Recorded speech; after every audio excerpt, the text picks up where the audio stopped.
Hi all, അസ്സലാമലൈക്കും. Welcome back to Silna's kitchen. ഇന്നത്തെ recipe റവ വെച്ചിട്ട് നല്ല ടേസ്റ്റി ആയിട്ടുള്ള ക്രിസ്പി ആയിട്ടുള്ള ഒരു അടിപൊളി ഈവനിങ് സ്നാക്സിൻ്റെ റെസിപ്പിയാണ്.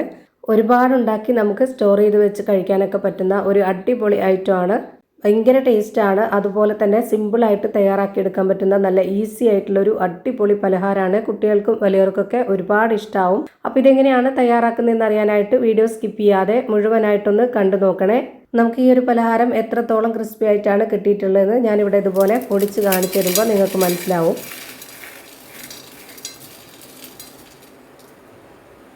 നല്ല മുരാതിരിക്കുന്ന നല്ല അടിപൊളി ടേസ്റ്റി ആയിട്ടുള്ള ഒരു പലഹാരമാണ്. അപ്പോൾ ഇതെങ്ങനെയാണ് തയ്യാറാക്കുന്നതെന്ന് നോക്കാം. റെസിപ്പിയിലോട്ട് അടക്കുന്നതിന് മുമ്പായി സിൽനാസ് കിച്ചൺ ചാനൽ ആദ്യമായിട്ട് കാണുന്നവരാണെങ്കിൽ പ്ലീസ് ഒന്ന് സബ്സ്ക്രൈബ് ചെയ്തേക്കണേ. ഒപ്പം തന്നെ ഈ വീഡിയോസ് നിങ്ങൾക്ക് ഇഷ്ടപ്പെടുകയാണെങ്കിൽ ഒരു ലൈക്ക് ചെയ്ത് ഷെയർ ചെയ്ത് സപ്പോർട്ട് ചെയ്യാനും മറക്കരുത്. ഇനി നമുക്ക് ഇതെങ്ങനെയാണ് തയ്യാറാക്കുന്നതെന്ന് നോക്കാം. അപ്പോൾ ഇത് തയ്യാറാക്കാനായിട്ട് ആദ്യം തന്നെ ഒരു കടായി സ്റ്റൗവിലേക്ക് വെച്ച് ഫ്ലെയിം ഓണാക്കി കൊടുത്തിട്ടുണ്ട്. ഇതിലേക്ക് 250 ml കപ്പിൻ്റെ അളവിൽ 2.5 കപ്പ് വെള്ളം ഒഴിച്ചു കൊടുക്കുന്നുണ്ട്. ഇനി ഇത് നല്ല പോലെ ഒന്ന് തിളച്ച് വരണം. അതിൻ്റെ കൂടെ തന്നെ നമുക്കിതിലേക്ക് ഒരു 30 മില്ലി അളവിൽ ഓയിൽ ഒഴിച്ചു കൊടുക്കാം. മണമില്ലാത്ത ഏത് ഓയിലായിരുന്നാലും കുഴപ്പമൊന്നുമില്ല. ഞാനിവിടെ സൺഫ്ലവർ ഓയിലാണ് ഒഴിച്ചു കൊടുത്തിട്ടുള്ളത്. ഇനി ഇതിലേക്ക് ആവശ്യത്തിനുള്ള ഉപ്പിട്ട് കൊടുത്തതിന് ശേഷം 250 ml കപ്പിൻ്റെ അളവിൽ 1 കപ്പ് റവ, വറുത്ത റവയാണ് എടുത്തിട്ടുള്ളത്. വറുത്ത റവ തന്നെ എടുക്കാൻ വേണ്ടി നോക്കുക. ഇതിലേക്ക് ഇട്ട് കൊടുക്കുന്നതോടൊപ്പം തന്നെ ഇതുപോലെ നന്നായിട്ട് ഇളക്കി കൊടുത്തുകൊണ്ടിരിക്കുകയും ചെയ്യണം. അല്ലാന്നുണ്ടെങ്കിൽ കട്ട പിടിക്കും. ഇതുപോലെ തയ്യാറാക്കാൻ വേണ്ടിയിട്ട് റവ നന്നായിട്ട് വെന്ത് കുറുകി വരണം. അപ്പോൾ അതിന് വേണ്ടിയിട്ടാണ് 2.5 കപ്പ് അളവിൽ വെള്ളം വെച്ച് കൊടുത്തിട്ടുള്ളത്. 1 കപ്പ് റവയ്ക്ക് വേണ്ടിയാണ് ഞാൻ ഇത്രയും വെള്ളം എടുത്തിട്ടുള്ളത്. എത്രയാണോ റവ എടുക്കുന്നത് അതിനനുസരിച്ച് വെള്ളം വെച്ച് കൊടുക്കേണ്ടി വരും. റവ ഈ ഒരു പരുവത്തിലാവുമ്പോൾ നമുക്കിതിൻ്റെ ഫ്ലെയിം ഓഫ് ചെയ്ത് കൊടുക്കണം. ഇനി ഇതിലേക്ക് ഇട്ട് കൊടുക്കുന്നത് അരിപ്പൊടിയാണ്. ഞാനിവിടെ വറുത്ത അരിപ്പൊടിയാണ് ഇട്ട് കൊടുക്കുന്നത്. വറുത്ത അരിപ്പൊടി തന്നെ ഇട്ട് കൊടുക്കാൻ വേണ്ടി നോക്കണം. 250 ml കപ്പിൻ്റെ അളവിന് 2 കപ്പ് അരിപ്പൊടി എടുത്തിട്ടുണ്ട്. ഓരോ കപ്പും നിറച്ചാണ് എടുത്തിട്ടുള്ളത്. നമുക്കിതെല്ലാം ചൂടോടെ തന്നെ കുഴച്ചെടുക്കാനുള്ളതാണ്. അതുകൊണ്ടാണ് ഈ ഒരു ചൂട് സമയത്ത് തന്നെ ഇതിലേക്ക് പൊടിയൊക്കെ ഇട്ട് കൊടുത്തിട്ടുള്ളത്. ഇനിയിപ്പോൾ ഞാൻ ഇതിലേക്ക് ഇട്ട് കൊടുക്കുന്നത് ഒരു 1/2 സ്പൂൺ അളവിൽ കായത്തിൻ്റെ പൊടിയാണ്. ഇനി ഇതിൽ കുറച്ച് കളറായിട്ട് കിട്ടാനായിട്ട് 2 ടേബിൾ സ്പൂൺ അളവിൽ കാശ്മീരി മുളക് പൊടി ഇട്ട് കൊടുത്തു. പിന്നെ 1/2 സ്പൂൺ അളവിൽ സാദാ മുളക് പൊടിയും ഇട്ട് കൊടുത്തിട്ടുണ്ട്. എരിവൊക്കെ ഓരോരുത്തരുടെ ഇഷ്ടത്തിനനുസരിച്ച് കൂട്ടിയും കുറച്ചൊക്കെ ഇട്ട് കൊടുക്കാം. ഇനി ഇത് നന്നായിട്ടൊന്ന് ചൂടോടുകൂടെ തന്നെ കുഴച്ചെടുക്കാം. നമ്മളിത് കൈകൊണ്ട് കുഴച്ചെടുക്കുമ്പോൾ ഭയങ്കര ബുദ്ധിമുട്ടാണ്, നല്ല ചൂടായതുകൊണ്ട്. അപ്പോൾ ആദ്യം ഇതൊന്ന് സ്പാച്ച് വെച്ചിട്ട് നന്നായിട്ട് ഇളക്കി ഇട്ട് കൊടുക്കുന്നുണ്ട്. എന്നിട്ട് ഞാനിവിടെ കൈയൊന്ന് വെള്ളത്തിൽ മുക്കിയെടുത്തതിന് ശേഷം ഇടയ്ക്കിടയ്ക്കായിട്ട് വെള്ളത്തിൽ മുക്കിയെടുത്തിട്ട് ഇതുപോലെ നന്നായിട്ടൊന്ന് കുഴച്ചിട്ടെടുക്കുന്നുണ്ട്. ചൂടോടുകൂടെ തന്നെ കുഴച്ചെടുക്കുമ്പോഴാണ് മാവ് നല്ല സ്മൂത്തായിട്ട് കിട്ടുന്നത്. അല്ലാന്നുണ്ടെങ്കിൽ ഡ്രൈ ആയി പോവും. നമ്മൾ ഇടയ്ക്കിടയ്ക്കായിട്ട് ഈ കൈയൊന്ന് വെള്ളത്തിൽ മുക്കിയതിന് ശേഷം ഇതുപോലെ നന്നായിട്ടൊന്ന് കുഴച്ചിട്ടെടുക്കാം.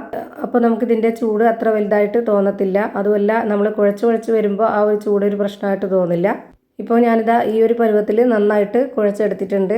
ഇനി നമ്മുടെ കയ്യിൽ കുറച്ച് ഓയിലൊന്ന് തടവിയതിന് ശേഷം ഇതിൽ നിന്ന് കുറച്ച് മാവ് എടുത്തിട്ട് ഇതേപോലെ ഒന്ന് റോൾ ചെയ്തിട്ടെടുക്കാം.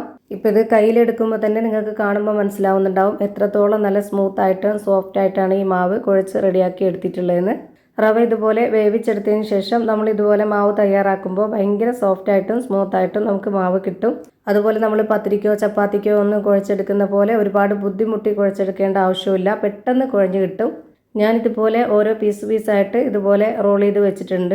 ഇനി ഇതുപോലൊരു സ്റ്റീൽ പ്ലേറ്റ് എടുത്തിട്ട് അതിൻ്റെ ബാക്ക് വശത്ത് ഇതുപോലെ കുറച്ച് ഓയിലൊന്ന് തടവി കൊടുക്കുന്നുണ്ട്. കുറച്ചധികം ഓയിൽ എടുത്തിട്ട് ഇതുപോലെ ഒന്ന് സ്പ്രെഡ് ആക്കണം. ഇനി ഞാനിവിടെ ഇടിയപ്പത്തിൻ്റെ നമ്മുടെ സേവനാഴി എടുത്തിട്ടുണ്ട്. അതിലേക്ക് ഇതുപോലെ കുറച്ച് വലിപ്പത്തിലുള്ള ഹോളുള്ള ഒരു അച്ച് ഇട്ട് കൊടുത്തിട്ട് ഇതുപോലെ ഒന്ന് ടൈറ്റ് ചെയ്ത് കൊടുക്കാം. ഈ സേവനാഴിയിൽ കുറച്ച് വെള്ളത്തിൻ്റെ അംശം ഉണ്ടാവണം. അല്ലാതെ ഡ്രൈ ആയിട്ടിരിക്കുമ്പോൾ കൊണ്ട് മാവ് വെച്ച് കൊടുത്തു കഴിഞ്ഞാൽ പിന്നെ നമുക്കത് മാവ് പിഴിഞ്ഞ് കഴിഞ്ഞാൽ പിന്നെ നമുക്കിത് ഊരാനായിട്ട് ബുദ്ധിമുട്ടായിരിക്കും. അപ്പോൾ അതുകൊണ്ട് തന്നെ നമ്മളിത് നല്ലപോലെ കഴുകിയിട്ട് ആ ഒരു വെള്ളത്തിൻ്റെ അംശം ഉണ്ടാകുമ്പോൾ ഇതിലേക്ക് ഇട്ട് കൊടുക്കണം. ഞാനിപ്പോൾ ഫുള്ളായിട്ട് മാവ് ഇതുപോലെ വെച്ച് കൊടുത്തതിന് ശേഷം ഇതൊന്ന് കറക്റ്റ് ടൈറ്റ് ചെയ്ത് കൊടുക്കുന്നുണ്ട്. ഇനി നമുക്ക് നേരത്തെ എണ്ണ തടവി വെച്ചിരുന്ന ആ ഒരു സ്റ്റീൽ പ്ലേറ്റിൻ്റെ മുകളിലാണ് ഇതുപോലെ പിഴിഞ്ഞു കൊടുക്കേണ്ടത്. ഞാനിപ്പോൾ ഇവിടെ ഒരുപാട് വലിപ്പത്തിലല്ല, ഒരു മീഡിയം വലിപ്പത്തിലാണ് ഇവിടെ ഇതുപോലെ പിഴിഞ്ഞെടുക്കുന്നത്. ഓരോരുത്തർക്കും എത്ര വലിപ്പത്തിലാണോ ഏത് ഷേപ്പിലാണോ വേണ്ടത് അതുപോലെ തയ്യാറാക്കി എടുക്കാവുന്നതാണ്. ഇപ്പം ഇത് സ്പാച്ചിലേക്ക് ഇതുപോലെ ഒന്ന് ചരിച്ചു കൊടുക്കുമ്പോൾ തന്നെ പെട്ടെന്ന് ഇതിലേക്ക് കിട്ടും. ഒരുപാട് ഓയിലൊന്ന് സ്പ്രെഡാക്കിയത് കൊണ്ടാണ് ഇത്ര പെട്ടെന്ന് കിട്ടിയത്. ഇപ്പം ചൂടായി വന്ന എണ്ണയിലേക്ക് ഓരോന്നോരോന്നായിട്ട് ഇട്ട് കൊടുത്തു. എന്നിട്ട് ഒരു മീഡിയം ഫ്ലെയിമിലാണ് വെച്ച് കൊടുത്തിട്ടുള്ളത്. ആ ഫ്ലെയിമിൽ തന്നെ എല്ലാം വെച്ച് കൊടുത്തിട്ട് വേവിച്ചെടുക്കുക.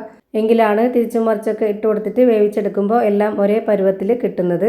അപ്പോൾ ഇവിടെ എല്ലാം വെന്ത് കിട്ടിയിട്ടുണ്ട്. ഇനി നമുക്ക് എണ്ണയിൽ നിന്ന് കോരി മാറ്റാം. ഒട്ടും തന്നെ എണ്ണ കുടിക്കാത്ത നല്ല ടേസ്റ്റി ആയിട്ടുള്ള ഒരു അടിപൊളി പലഹാരമാണ്. എന്തായാലും ഒന്ന് ട്രൈ ചെയ്ത് നോക്കണം. ചൂടാറിയതിന് ശേഷം ഇത് എയർടൈറ്റ് ചെയ്ത് വെച്ചിരുന്നു കഴിഞ്ഞാൽ നമുക്കിത് ആവശ്യത്തിനനുസരിച്ച് എടുത്ത് കഴിക്കാവുന്നതാണ്. 1-2 ആഴ്ചയൊക്കെ അതുപോലെ ഇരിക്കും, നല്ല ക്രിസ്പി ആയിട്ട് തന്നെ. അപ്പോൾ ഇത്രയേ ഉള്ളൂ ഇന്നത്തെ വീഡിയോ ഇഷ്ടമായാൽ ലൈക്ക് ചെയ്യാനും കമൻറ്റ് ചെയ്യാനും ഷെയർ ചെയ്യാനും മറക്കരുത്. അതുപോലെ തന്നെ ഞാനിടുന്ന പുതിയ വീഡിയോസ് നോട്ടിഫിക്കേഷനായിട്ട് കിട്ടുന്നതിന് വേണ്ടി സബ്സ്ക്രൈബ് ചെയ്ത് ബെല്ലൈക്കൺ അമർത്തി അതിൽ ഓൾ എന്ന ഓപ്ഷൻ എനേബിൾ ചെയ്ത് കൊടുക്കാനും മറക്കരുത്. പുതിയൊരു വീഡിയോയുമായി വീണ്ടും വരും. Thank you for watching.